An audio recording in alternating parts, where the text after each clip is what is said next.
Welcome to Health and Safety Conversations. Here's your host, Tom Bourne.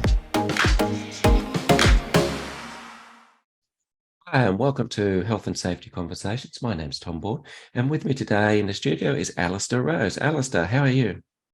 I'm good, mate. I'm awesome. In fact, glad to be here. Excellent.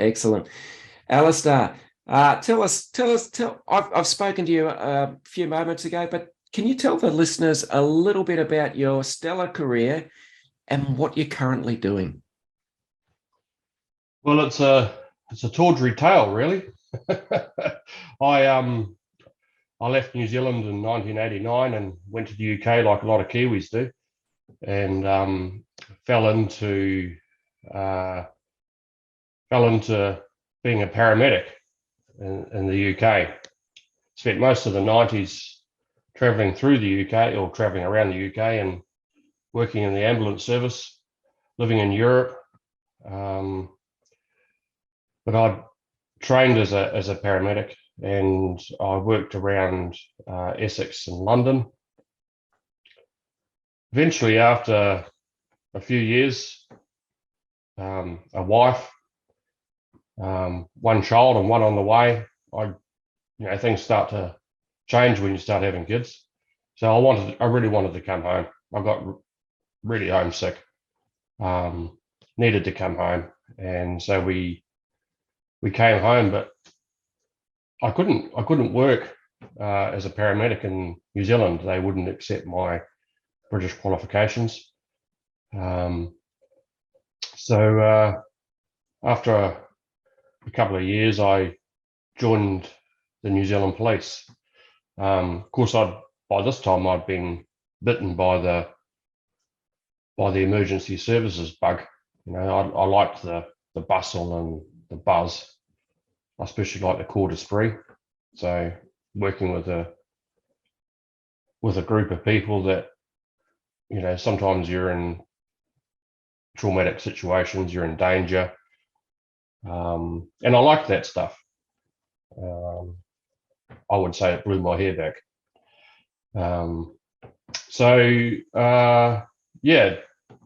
Had to wave goodbye to being a paramedic. Loved being a paramedic. It was very much me.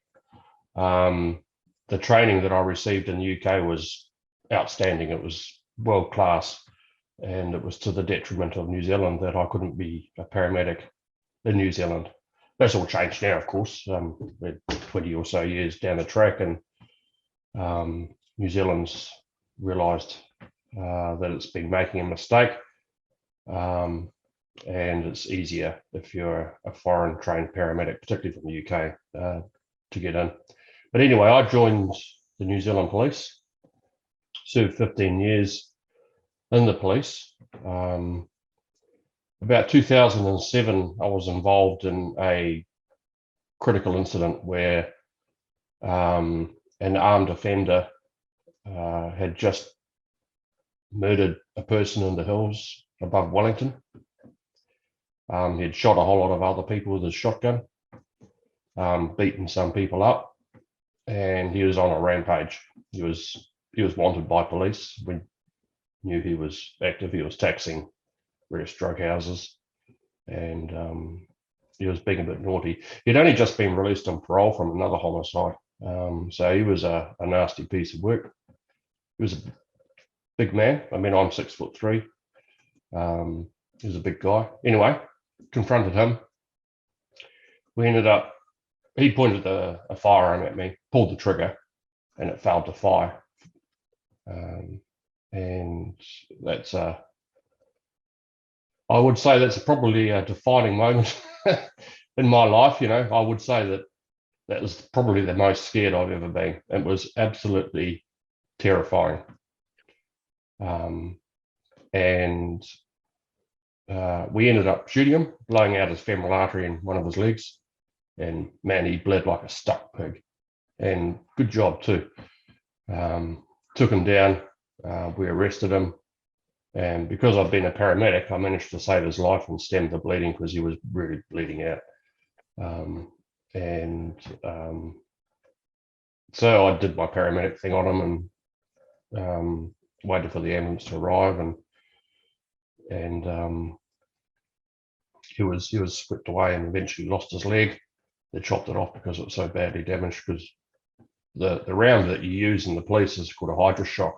So it's a hollow point, and it's designed not to go all the way through. It's designed to stop halfway through and it creates a lot of damage. So it really knackered his leg. So he lost it. After that, I was with another guy when we were confronted by this armed offender, and we were decorated with the New Zealand Bravery Star, which is a Tier 2 bravery decoration. So it's a couple down from the Victoria Cross. So it's a high decoration, and it's something that I'm extremely proud of, and wasn't allowed to talk about it for a long time. Probably couldn't talk about it for a long time, but I do talk about it now, and it's taken me a little while to get used to speaking about it, because I always felt like I was a bit of a blowhard if I was talking about it. And, that's being a blowhard is, I'll talk some more about that a little bit further down the track, because that's a little bit about PTSD, showing weakness and not being able to talk about things. We'll talk about that some more. And a little while later, I was nearly killed again on duty by a fleeing car. The car went for me as I was laying spikes on the road. I was a uniform cop. I was a roughy, tufty copper. I liked the job. I liked the cut and thrust of it. But I was starting to change. I've been in the emergency services for a long time. And I realised that my mental health was starting to decline. I didn't feel that I fitted in the police anymore. I didn't feel that I could contribute the way that I had been previously. So after 15 years, a very experienced police officer, very experienced paramedic, been there and done that, decorated, I left the police. And I went to WorkSafe. I live in Wellington, so I was at head office in Wellington, where the government seat is in New Zealand. So there's a lot of government departments in Wellington. It's a bit like Canberra, I suppose. And our main business hub is Auckland. So I did my training in health and safety. It seemed like a real natural fit. But there was no shift work. I was tired.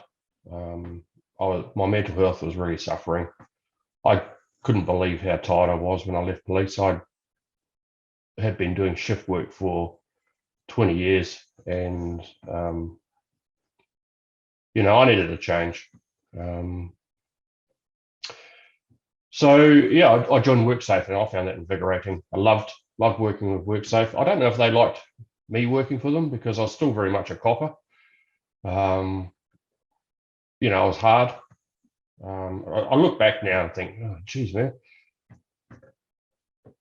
I think you might have been an arsehole. It's good to have that self-reflection occasionally. Yeah, I guess it is. But I've calmed down. It's been 7 years since I left police now, and I've calmed down. And that's a good thing, It's tiring going through life being on edge like that. Constantly looking over your shoulder, like all cops do. You're always looking. Geez, has that guy got a warrant? Geez, I bet he needs locking up. And you're looking at cars, you're looking at people. And that's tiring, So no wonder I was so bloody tired. Yeah. I did my diploma in health and safety, and the training at WorkSafe in New Zealand was phenomenal. It was really good, and it really set me up well. But the pay was shit, man. The pay was so bad. I had 2 kids at home. I was paying a mortgage still, and I was struggling. So I got out into the private sector, and you really notice it once you come out of government into private. You notice that the money's there in health and safety, and that was what I was after. And I also had realised that I had a lot of government experience. I'd come through police and then gone to WorkSafe, and it's important to see the other pressures that business have, and you will really only see that within private business. So the pressures of finance, the pressures of what the board is saying, and that sort of thing.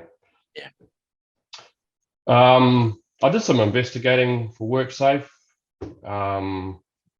looking towards prosecution and that sort of thing. And it was then that I really learnt the Health and Safety at Work Act.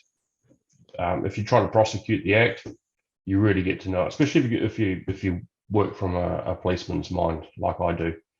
And of course, I had the benefit of having medical knowledge as well. So dealing with asbestosis or any of those diseases, you can really relate to. So I worked around Wellington, ran my own business for a while. I worked in private industry, but I really found it hard to settle. I found it hard to relate to people. And in 2018, I was diagnosed with PTSD from my police service. And that the type of cop I was, that doesn't come as any surprise. Some of the stuff that I've been up to over the past 20 or so years, it really doesn't come as any surprise, but it takes its toll. And we're only just starting to learn about it now. We're only just starting to put controls in for it now. Yep. ISO 45003. So earlier this year,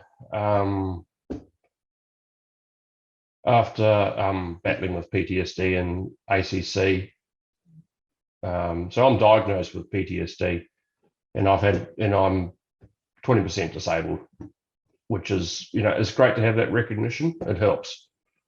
But you learn to love the stuff. You have to. Yep. You learn to get on with it. I have to manage it rather than it manage me, and I've learned that. And I use it because I've got a lot of drive. I use it to my advantage. So in April, on the 25th of April of this year, I started a charity called Hatikvah Blue Hope Foundation. I started on the 25th of April as a hat tip to the soldiers that came back from the Second World War who had PTSD. Yep. And that, I talk about that when I'm going around the country and talking to cops, because a lot of cops don't come home and talk to their wives or their partners about what they've done at work, and I didn't either. They just don't understand. There's no way that you'd understand that you've had to pick up bits of a brain off a train track or all that stuff. And you don't want to bring that stuff home. I always left my uniform at the station. Part of taking work off and leaving it at the station, putting on civvies and going home. And the soldiers were like that when they came home. They couldn't talk to their wives or their partners about it. They'd go down to the RSA. I don't know what you call it in Australia. The RSL? RSL, that's right. Returned Servicemen's Association in New Zealand, RSA. Services League in Australia. Okay. See, we are cousins, really, aren't we? Oh, of course. We like each other. Of course. Yeah. Wow. We won't talk about sport. Yeah. So 25th of April, Anzac Day. hat tip to the guys who came back from the Second World War, came back from Africa. They all, a lot of them have PTSD. They go to the RSA and talk about it with their mates. And, that's what cops do as well. So our charity is it's called Hatikvah. And Hatikvah is a Jewish poem about hope. We generally call it the foundation or Blue Hope, because Hatikvah can be a bit of a mouthful if you're not used to speaking Hebrew. But I like to. It's really me being playful with words. I like to use Hatikvah because the Israelis are so good at dealing with PTSD, and it's a hat tip to them as well. And we're working with the Israeli embassy in Wellington to get some of their experts out to New Zealand so that New Zealanders can also benefit from their knowledge. Not quite sure how that'll look yet, but we started talking to the embassy about it, and maybe in the next year or two we'll have a conference on PTSD in New Zealand, and maybe some of you Aussies will come across to it. There's quite a chance. Because yeah, we could use the help as well. All right.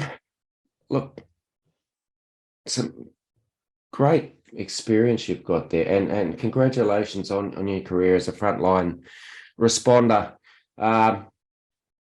Yeah, not many people thank frontline responders, so I'll do it for them. Thanks for actually being a frontline responder and keeping us safe at night. Thanks for actually, helping our people and putting them back together and putting them in safe situations.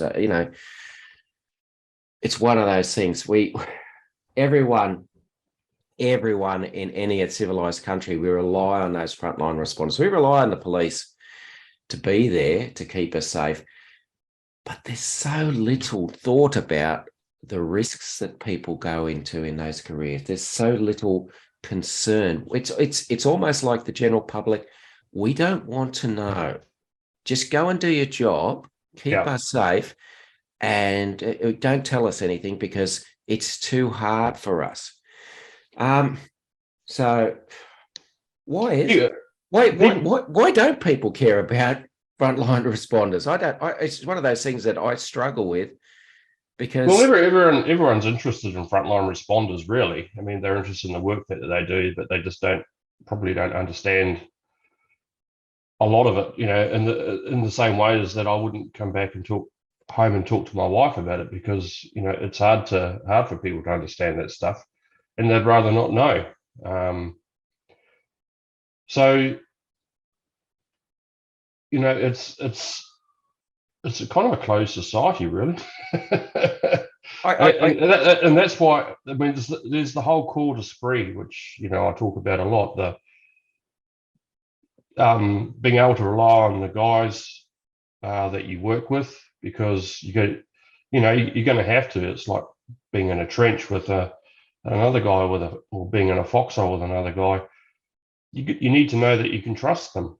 And Simon Sinek, who is a well-known commentator around business and leadership and governance and that sort of thing, he talks about the circle of safety, and it's the same thing. Feeling safe and relying on the guys within your circle of safety, because on the outside there's a lot going on. There's a lot of people that want to harm you, particularly if you're in the police. So you need to rely on your circle of safety. You need to rely on the other cops that are around you, and it develops a brotherhood. I know that's probably an un-PC thing to say, but it develops a corps d'esprit. It develops a spirit of working with people when you're under a lot of pressure. All right. I just want to ask a couple of questions. You talked about when you diagnosed with PTSD that it wasn't really a surprise because of the type of work you did.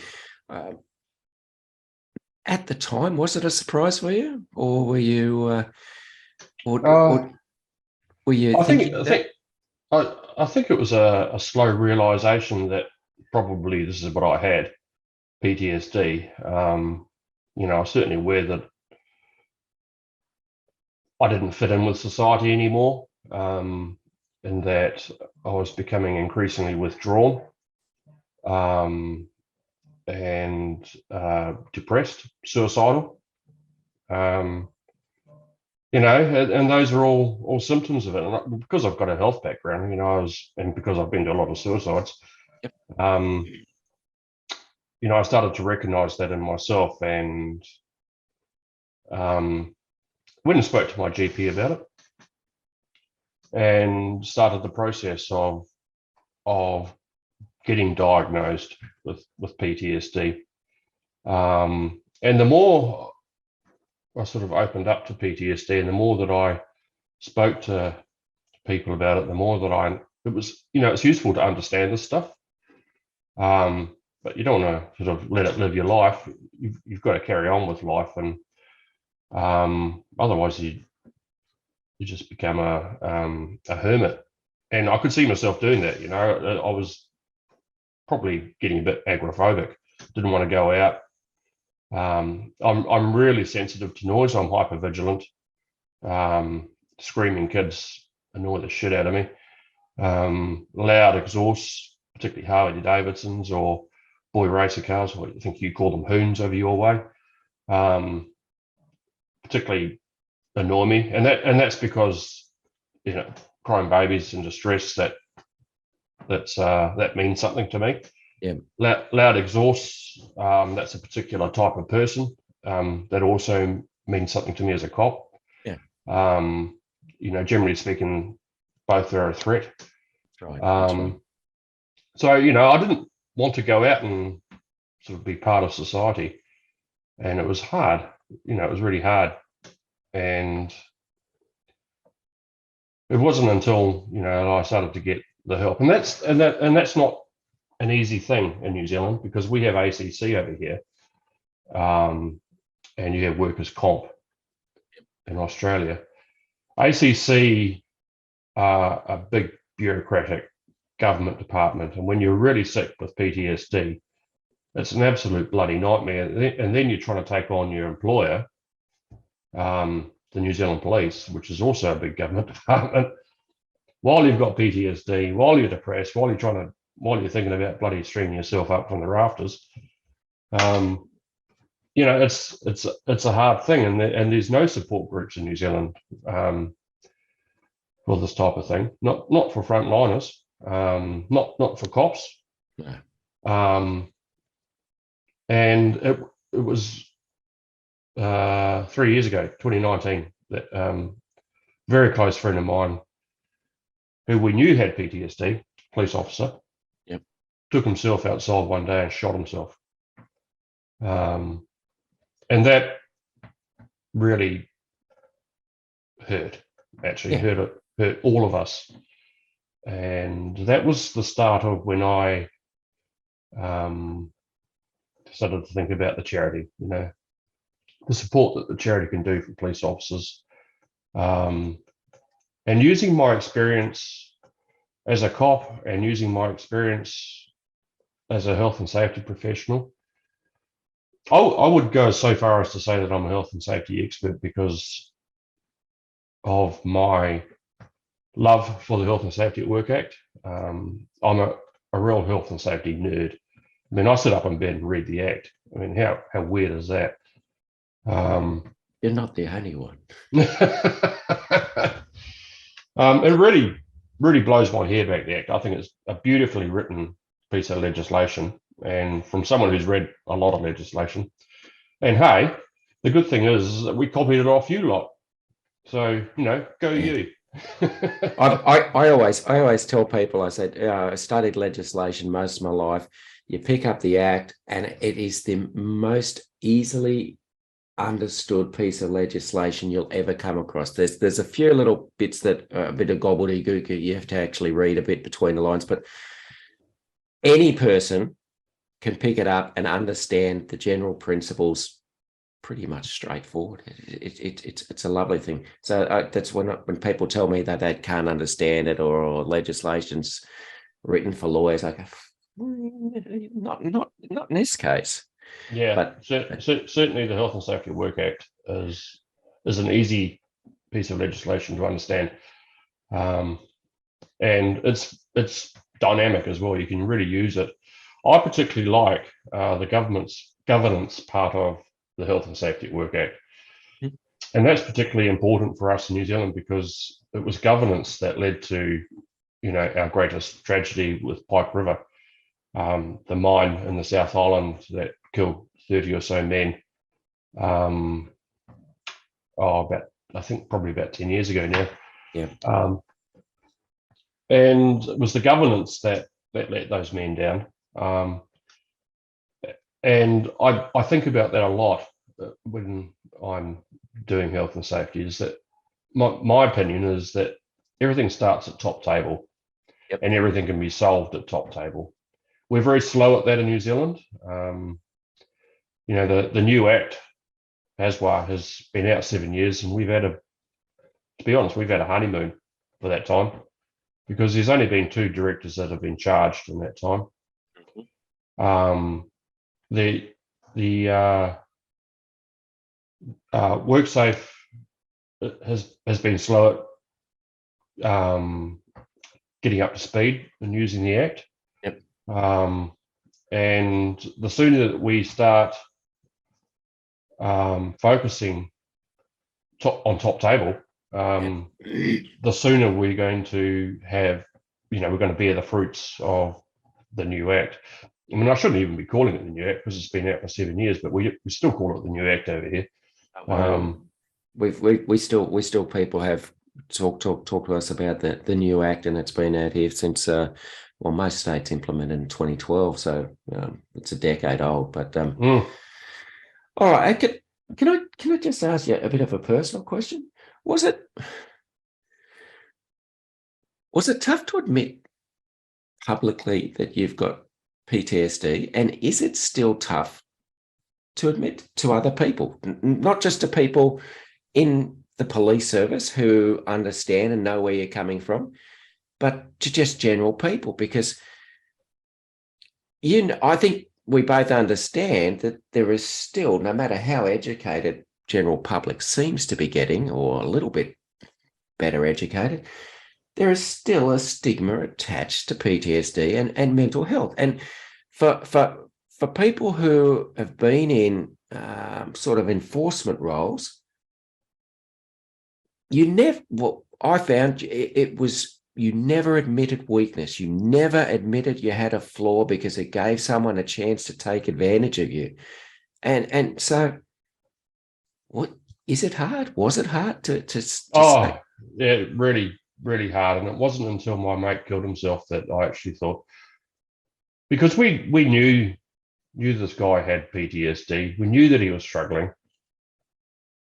But because it hurt so much that he killed himself, that I started to talk about it.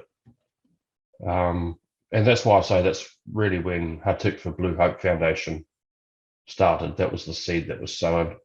Yep.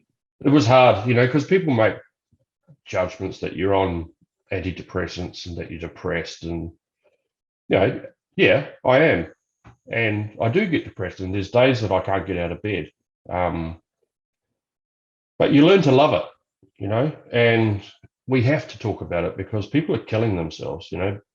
My mate killed himself, and I looked into it, and I could rattle off 10 cops in the past 10 years that have killed themselves. It wasn't until I actually stopped and thought about it that I realized that, we have a problem. PTSD leads to suicide. People are so desperate that they feel so worthless that they want to top themselves. They feel so little of themselves, and they just feel that they're better off out of the way, and that's absolutely not the case. The case is that my mate was really loved by his colleagues, by his family, and we still feel it today. 3 years down the track, I think about him every day, and it hurts. It really hurts. And he's left an unfillable hole. The silly bugger bloody topped himself because he had PTSD. So yeah, it was hard to start to talk about, but I don't find it hard anymore because it has a benefit when you talk about it. And the New Zealand police are lucky in that there's a charity that they don't have to pay for. We're completely independent. We're not funded by any government agency. We're here to talk about it, and we take a humanitarian view on the guys that we look after. The cops that are out there. Those that do, we care about them. We know that they're a loved part of society, and we genuinely care about them, and we want to look after them because no one else is going to, and we're going to use the Health and Safety at Work Act to do it. Yeah, and that's unique. That's unique. No one's done that before. And I find sometimes I find it amusing. I think, oh, little old me and stuck in Wellington, New Zealand, I'm doing something really unusual. Why hasn't anyone else come up with this idea? Why doesn't anyone else use the Health and Safety at Work Act to look after these people? Yeah, look, one of the interesting things, which is with the Act, there's been emphasis on, at least in Australia for the last couple of years, and it seems to have been picked up in momentum, is the idea of a safe workplace includes providing a safe psychological workplace. And this is something that it sounds like it just hasn't been happening, and that's across all police forces. So maybe that's something to explore. But do they get any mental health training, or basically some sort of training so that they can help look after themselves a bit better? There is stuff out there, but I think if you compared it to ISO 45003, it wouldn't come up to scratch. They do a little bit, but I often compare it to running a nuclear power station. You can run a nuclear power station safely, using all the controls that are there to run a nuclear power station, using the Health and Safety at Work Act, using all the various ISOs that they use. A nuclear power station's a dangerous piece of kit. So it shouldn't be that hard in a government department. Yes, it's a dangerous job, and there are many risks. But you can control the risks. Yeah. It doesn't mean to say that you should, because there's risks there, that you stop doing what you're supposed to be doing. You just have to control them, and that's what the Health and Safety at Work Act says. And there's controls for protecting workers, police workers, that we should be using ISO 45003, but we're not using it. And like I said, it comes down to top table every time. They have to want to do it. And if top table rolled out ISO 45003, we would see probably zero suicides amongst police officers, because police officers rely on the circle of safety. They rely on their mates, the call to spree. Yeah. I was in Brisbane recently, and one of the people I spoke to delivered a presentation, and I found it absolutely brilliant. But one of the things he said was, it came down to controlling risks, and it was talking about organizations who handle mental health issues by just giving their employees resilience training. That's their control measure, giving their employees resilience training,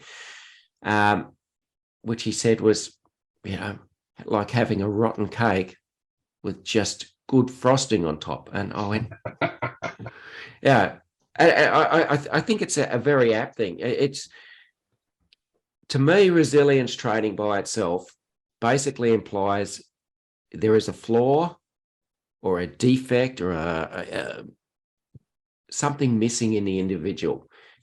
There's the hazard, it's there, it's a work environment, but just toughen up. You would have, you're not a spring chicken, you're a bit like me.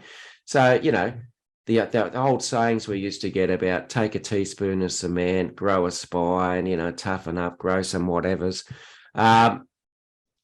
Resilience training by itself, to me, in situations like this, is kind of a politically correct way of saying the same thing. It's you there's a problem. It's not the environment you work in. And I mean, how hard can it be? I mean, the recipe book's there. You've got a brilliant act. You just need to follow it. And the problem that we have in New Zealand is that we don't have a lot of skilled health and safety practitioners in this country. We're still trying to bring that craft along. There's a few cowboys out there who talk a lot of shit. But at the end of the day, we have the recipe books to do the stuff properly. Yep. But we don't have the will at the top table. Governance is, particularly in New Zealand, is a huge problem. Because if you have top table singing from the same song sheet, then you're all the way there, really. We've got ISOs to deal with this. ISO 45001 if you're doing health and safety, ISO 45003, which is the cousin to ISO 45001. And if you were to bring those ISOs in, your health and safety is going to be okay. The regulator won't take any interest in you. You just have to do those recipes, and you need good health and safety practitioners, and you need to have governance on board. How do we get police officers in particular, but frontline responders, talking more about that they are struggling, that they are finding it hard?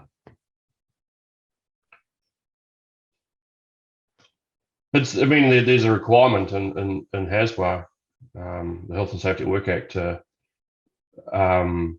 engagement, and it's one of the pillars of what I use as a health and safety professional: governance, engagement, and identifying critical risks, the stuff that stops you going home at the end of the day. If we did engagement properly in New Zealand, then police officers will talk. That police officers do talk about this stuff, but they do it sort of within the confines of those who they're confident talking to, and it's usually their mates, in the bar after work. Trouble is that they've closed a lot of the bars now. It might be at a mate's place, but if you have your HSRs performing properly, then this stuff will come out. I mean, police officers don't mind talking about it. They just have to feel comfortable that they can talk about it. In fact, now that I'm running this charity, I get a constant request. Is there a support group that I can go to? People ask all the time, and that's on our work plan to start a support group. And it was when I was first diagnosed with PTSD. When I was talking to police about it and to ACC, that was one of the questions that I asked: is there a support group? Because I'll only talk to cops. I'll only talk to people who understand. And that I don't think that's any different than any other worker. If you're in a factory, that they want to talk to people who understand. We're humans. We're social characters. We need to be able to talk about this stuff. We just need to be able to have the right atmosphere to talk about it. And it's no different for police officers. If we have decent HSRs, then we'll talk about it. And we don't have decent HSRs in New Zealand police. not because they're not there. It's just that it's not encouraged. Yeah. Just curious, have you built up a network with other jurisdictions, police departments, so that you can hopefully share learnings and Internationally? Yeah. Yeah, I have. I've just recently come back from the UK, where I attended the Gallantry Medalists League muster. Yeah. So the Gallantry Medalists League is a group of guys who've got gallantry medals like mine. I think you've got one in Australia, actually, that I found out about while I was in the UK. Okay. But there were a number of police officers in the UK there when I went to this muster, and it's important to network like that. And of course now we have I have a contact in Australia which we're developing. But we've just had a big police conference, international conference, running between Australia, New Zealand, and Europe and America. And I watched it from afar. I mean, you had to pay quite a lot of money to go along to this conference, and it was online. But there was no talk about health and safety. No. And some of the health and safety stuff that should be talked about, and it constantly surprises me, is that I don't think that the governments, I don't think top table fully appreciate that they're personally responsible, they're personally liable, and it won't be the company that pays the fine. It'll be them. It'll come out of their own bank account. Yep. It'll be them that goes to jail. Yeah. And that's not a good thing for a cop to go to jail. It's never No. I think that's potentially the worst situation you could have. Yeah. All right, we're getting close to having to wrap up, Alistair. Firstly, if I wanted to get involved and support Blue Whanau Foundation, how would I do it? Find us on Facebook. Facebook and LinkedIn are our two avenues that we've tried Twitter and some of the other handles. But Facebook and LinkedIn seems to be the best way that people probably of my age, from my profession, that's the one that they're most comfortable with. Yeah. So Allister Rose NZBS at LinkedIn. Yep. Hatikvah Blue Hope Foundation on Facebook. Yep.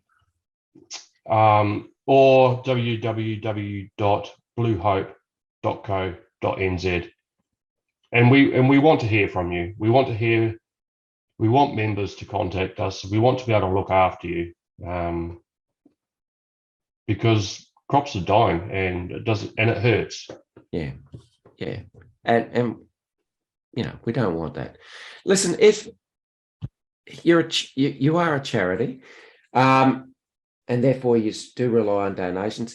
If I was a business and I wanted to actually support you because I believe in what you do, am I able to donate to you? Yeah, we're setting up corporate sponsorship. Good. And we would love to hear from you. And we've got a plan in place for that. Got an excellent website. There's a copy designed the website. It's all part of the Blue Whanau. Whanau is a Maori word for family, and we talk a lot about the Blue Whanau. It's another play on words, a bit like Hatikvah.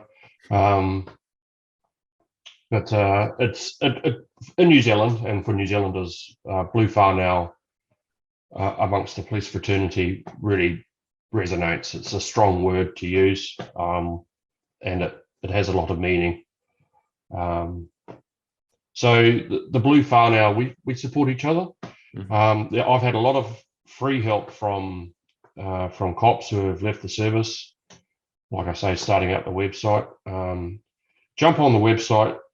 We would love to hear from anyone who wants to support us. Obviously, this stuff doesn't happen by itself, and I don't get paid for this. Even though I'm the managing director, I'm still doing this for free.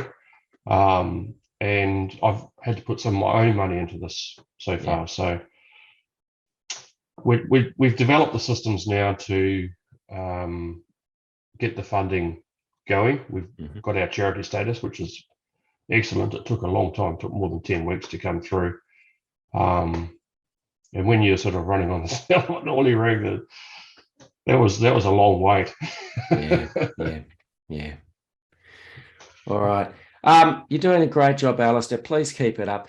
It's been an absolute pleasure and honour to speak to you. But for now, goodbye. Thank you very much for having me on board. It's been an absolute pleasure talking to an Aussie cousin, and I love what you're doing. It's a great vehicle to talk about health and safety.